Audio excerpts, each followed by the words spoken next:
You think कि Trump is controlled by Israel? 110%। Trump को Netanyahu order करते हैं कि you have to bomb on Iran.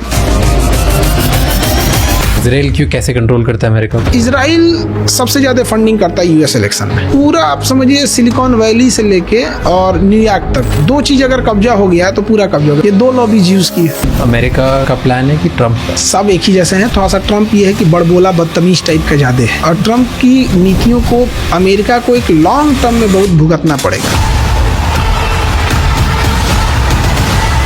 ऐसी सिचुएशन में ट्रम्प को कौन रोक सकता है? ट्रंप को तो वहाँ की पब्लिक को इस पे काम करना चाहिए। बट वहाँ की पब्लिक भी क्या है, जो एप्स्टीन फाइल पे आवाज नहीं उठा सकी, वो क्या करेगा? Who do you think America के लिए सबसे बड़ा खतरा कौन है? रसिया, पुतिन को ये लोग निपटाएंगे। लोग कैसे? पुतिन के जो टॉप जनरल्स हैं ना, ये उससे इसका एसेसिनेशन करवाएंगे। क्या बॉस है अमेरिका सबका?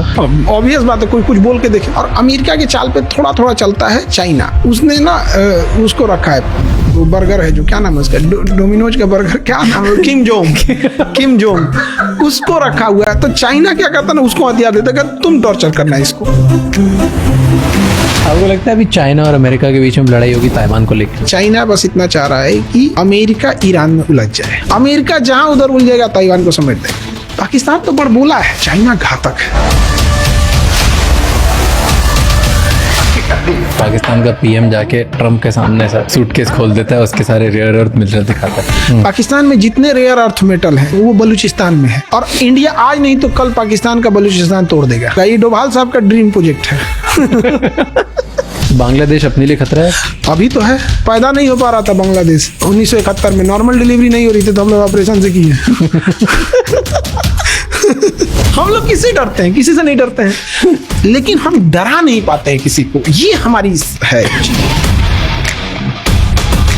Do you think World War III started? तो अमेरिका इतना पावरफुल क्यों है? वो ना सबसे बड़ा देश है, ना सबसे ज्यादा पॉपुलेशन वाला देश है। पहले एक टाइम पर जब वो पावर में आया, उस टाइम पे सबसे ज्यादा दुनिया में इन्फ्लुएंस और जो लोगों पे दबदबा था वो भी उसका नहीं था। तो कुछ नहीं था उसके बाद भी, लेकिन उसके बाद भी आज पूरा देश, पूरा दुनिया उसको सुनता है। हमारा देश भी, हर देश। हमारे ऊपर परमाणु बम मारने आया तो फिर भी दोस्त बनते हैं हम लोग। तो हर देश पे ऐसा ही है। हाँ। जापान को मार के जापान की सिक्योरिटी खुद करता है आज भी। दोनों परमाणु बम जापान पे मारा 1945 में, आज भी जापान की सिक्योरिटी अमेरिका ही कर। तो ऐसा क्यों है? वो क्यों पावरफुल कैसे बन गया इतना? अब देखिए, इसके कई रीजन है। अब जैसे हम लोग पहले इंडिया पाकिस्तान के रिलेशन की बात किए थे, तो हमारे से अभी पाकिस्तान रिलेशनशिप से हट गया है। अभी उसका चक्कर चल रहा है चाइना से। पाकिस्तान उसको यूज करके छोड़ दिया। तो उसके अब हटाते हैं उसकी में। अमेरिका के साथ क्या है ना, एक कहावत कहा जाता है, ज्योग्राफी क्रिएट्स इकोनॉमी। आपकी ज्योग्राफी कैसी है वहां हो जाएगा। जैसे झारखंड की ज्योग्राफी, ऑटोमेटिक खनिज निकल रहा है वहां से, automatic. But geography creates economy and the politics hold this economy. अगर आपका पॉलिटिक्स वहां पे राजनीति खराब है ना, तो वो इकोनॉमी बर्बाद हो जाएगी। झारखंड, उसकी ज्योग्राफी उसको पैसा दे रही है, बट पॉलिटिक्स वहां पे उतना सस्टेन नहीं कर पाई। मतलब एक समझिए कि पिछड़े राज्यों में उसकी गिनती हो रही है, जबकि सबसे ज्यादा खनिज होना चाहिए। उसका उल्टा सिंगापुर में देखिए, सिंगापुर का लोकेशन इतना जबरदस्त है ना, सारी जहाजें वहीं से जाती है। सिंगापुर में इतनी कम जमीनें हैं ना कि वहां फैक्ट्रीज जो है वो पानी वाली जहाज पे लगा दी गई है, और जहाज को समुद्र में भेजा गया है। लोग ड्यूटी करने छोटी नाव से जाते हैं, आपको पता ही। जमीन ही नहीं है वहां पे, इतना छोटा सा देश है। 1965 में आजाद होता है यहाँ पे।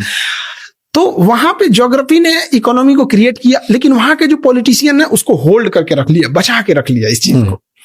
ये चीजें अमेरिका के साथ भी होती है। उसके एक तो उसकी जनसंख्या बहुत कम है, 34-35 करोड़ लोग हैं, इंडिया से 3 गुना बड़ा है। आप बस यही चीज इंडिया में सोच के देखिए। आज अगर इंडिया में इतनी ही सब कुछ रहता, कोई चीज चेंज नहीं होती, बट हमारी आबादी 35 करोड़ रहती, तो क्या इतनी समस्या होती? ऑब्वियसली हम हाथी हैं, हम हाथी खाता बहुत ज्यादा है। तो हम लोग क्या है ना कि आप सोचिए कि चलिए ऊपर से अगर 80,000 करोड़ रुपए हम निकालेंगे ना, तो सबको 500-500 रुपए पहुंचता है किसान को। 80,000 करोड़ निकला है, तो ये उसका एक तो एरिया बड़ा है, ठीक है, पॉपुलेशन बहुत कम है, और मिनरल रिच है, उसके किसी न किसी एरिया में कुछ कुछ होता है, और वो दूर इतना है ना, इतना दूर है कि उसका दुश्मन बनना बहुत इम्पॉसिबल है। आप वहां तक कैसे पहुंचेगा? एकदम हाई ग्रेड का मिसाइल होना चाहिए। अब अमेरिका ने सबसे अच्छी चाल क्या किया, उसने अपनी इकोनॉमी को होल्ड करने के लिए पॉलिटिकल पावर का बहुत इस्तेमाल किया। जैसे वो हर नियम बनाता है जो आप अमेरिका तक नहीं पहुंच सके। जैसे 300 किलोमीटर से ज्यादा मारक क्षमता की आप मिसाइल नहीं बना सकते हैं, परमाणु बम नहीं रख सकते हैं, बड़ी नेवी रखने नहीं देगा, यूरेनियम, उसे पता है कि सबसे खतरनाक चीज यूरेनियम है, तो एनएसजी बना दिया, न्यूक्लियर सप्लायर ग्रुप, इंडिया भी उससे बाहर है, आप यूरेनियम नहीं रख सकते। तो हर पॉलिसी उसकी, जैसे हमें लगता है WTO हमारे लिए काम करता है, नहीं काम करता है।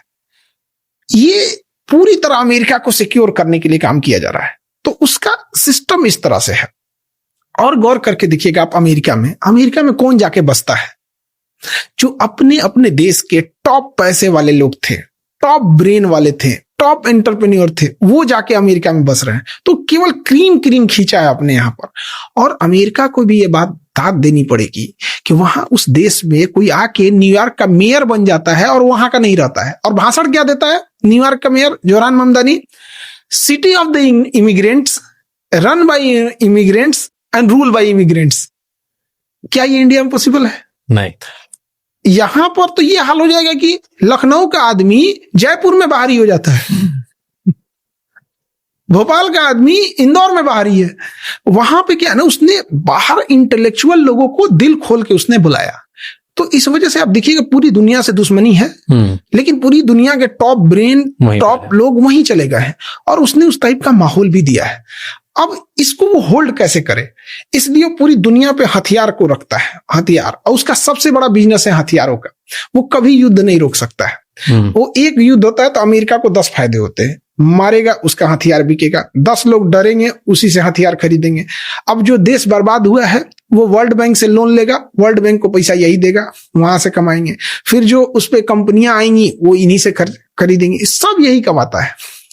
तो उसकी इस तरह से उसने बना के रखा। अच्छा, अगर यूरोप या एशिया जैसे देशों में रहता, जिसके पास में बॉर्डर रहते, तो उसको भी बहुत डिस्प्यूट होता। वो अपने आसपास में किसी दुश्मन को पनपने नहीं देता है। मैक्सिको हो गया, कनाडा के राष्ट्रपति को कहता है कि तुम तो मेरे गवर्नर हो, तुम्हारा वो मेरा ही स्टेट है वो कनाडा।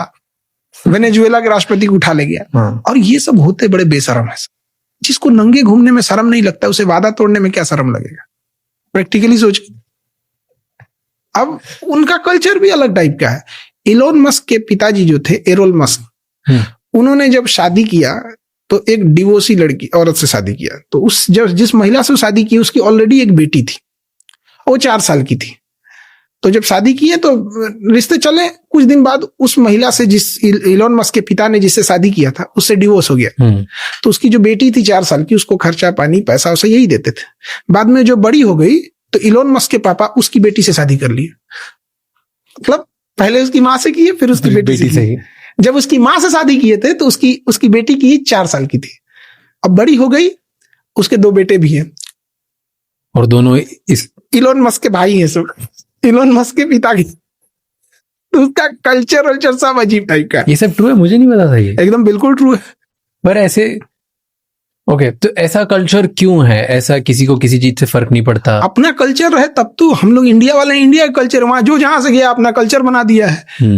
अब किसी को अपने एरिया में रहने पे, अब जैसे हमको श्रीलंका में घुमा दीजिएगा, श्रीलंका में हमको कौन जान रहा है? हम लोअर टी-शर्ट पहन के घूम देंगे।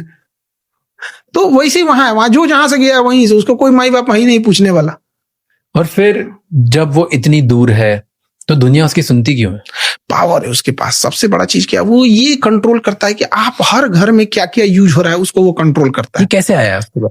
वो सेकेंड वर्ल्ड वॉर के टाइम पे ना वो हथियार बनाता था और ब्रिटेन को हथियार बेचता था। और सेकेंड वर्ल्ड वॉर के पास पूरी दुनिया में डर का माहौल हो गया कि हमारा पैसा लूट जाएगा, हमारा सोना लूट जाएगा। तो सारे देशों ने ना पैसा और सोना लेके रख दिया अमेरिका के पास। अब अमेरिका को लग गया कि सोना देना नहीं है इसको, अब क्या करें? तो इसके लिए उसने एक डॉलर कूटनीति लाई।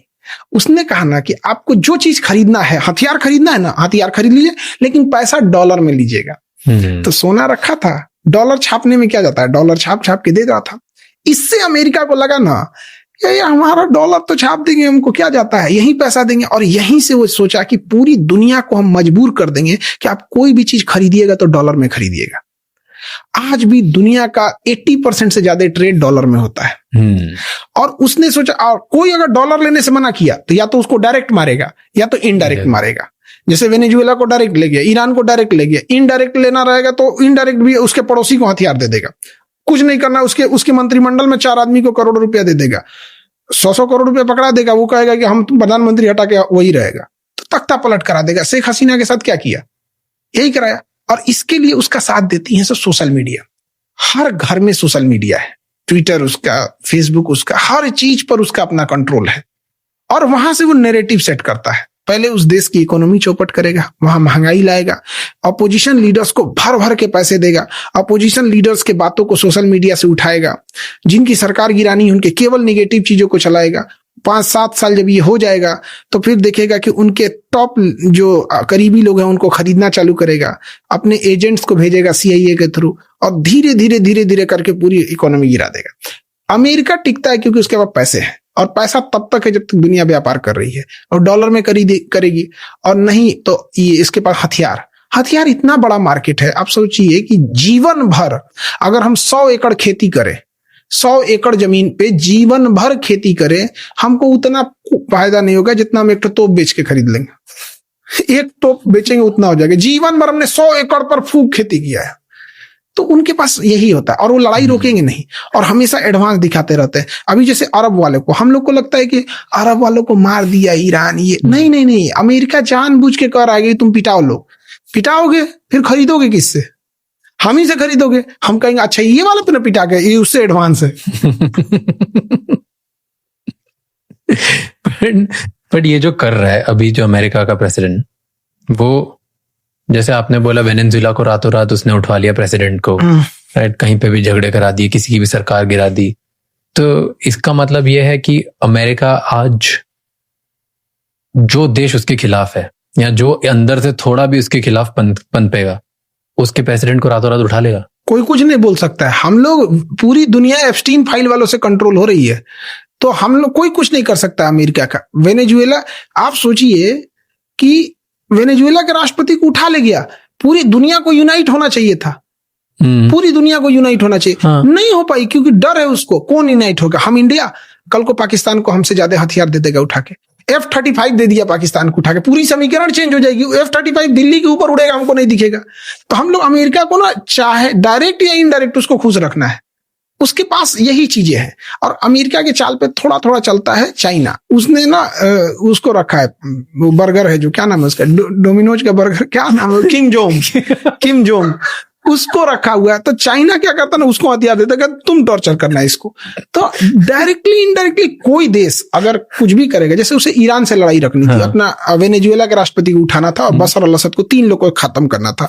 ये 4 साल से प्लान चल रही थी। इसीलिए यूक्रेन को फंसा दिया गया, पूरी बैक से हथियार दी जा रही है। इधर यूक्रेन लड़ रहा था, सीरिया से बशर की सरकार चली गई, वेनेजुएला से ये चले गए, और इधर ईरान को लपेट दिया। और इसमें रूस की भी गलती है। क्या गलती है? दुनिया आप समझ रही है ना, इसके साथ खड़े होने से हमको कुछ नहीं मिलेगा। किसके साथ? रूस के साथ खड़े होने से। आखिर कोई रूस का साथ छोड़ रहा है तो कहीं ना कहीं ये भी दिख रहा है ना, उसके सामने से ईरान को उठा के ले गया ना।